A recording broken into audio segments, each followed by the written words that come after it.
Stir of Echoes is a supernatural horror film directed by David Koepp. The film stars Kevin Bacon, Catherine Herbe, Zachary David Cope, Ileana Douglas, Jennifer Morrison, and Kevin Dunn. The movie is based on a book by the same name written by Richard Matheson. The film begins by introducing us to Tom Witzke, his wife Maggie, and their son Jake, who have just moved into a rental house in a seemingly friendly Chicago neighborhood. It's shown early on that Jake has some sort of connection with the paranormal, although his parents are unaware of these abilities. Meanwhile, Tom has lost his sense of purpose and feels he should be doing more with his life, although he isn't sure exactly what he should be doing. It doesn't take long for the family to get acquainted with their new neighbors.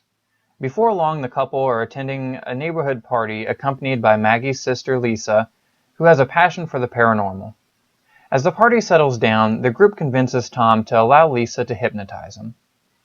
While he's under Lisa's hypnotic trance, a power is awakened inside of him, and his mind is opened up to the paranormal world. Soon after the party, Tom begins to have fairly graphic visions that come in quick flashes. He can sense that there's something wrong, and a mystery begins to slowly unfold. Tom gains a new sense of purpose and won't rest until he figures out why he's experiencing this strange phenomenon. This film is very well constructed.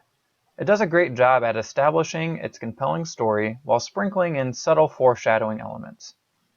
I would also like to point out that the acting in this movie is fantastic. Kevin Bacon and Catherine Herbe are especially good, as they have great on-screen chemistry and bring a lot of depth and emotion to their characters. While the film had average success during its theatrical release, bad timing may have prevented it from being a box office hit. Sadly, this movie was overshadowed by another film, The Sixth Sense, which has a loosely similar plot and was released about a month prior to Stir of Echoes. It's also worth mentioning that the Stir of Echoes book came out well before The Sixth Sense, so any similarities between the two films can be viewed as pure coincidence and poor release timing.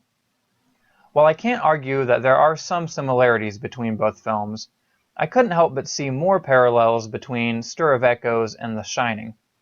Both films have a father and son that share the same psychic abilities and a wife that lacks this power to communicate with the paranormal.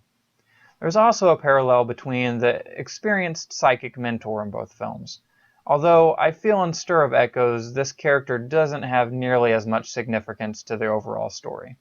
In the end, I would say if you're a fan of suspense, the paranormal, or Kevin Bacon, then this is the film for you. So stop by Hollywood Nick's Videorama and pick up your copy of Stir of Echoes today.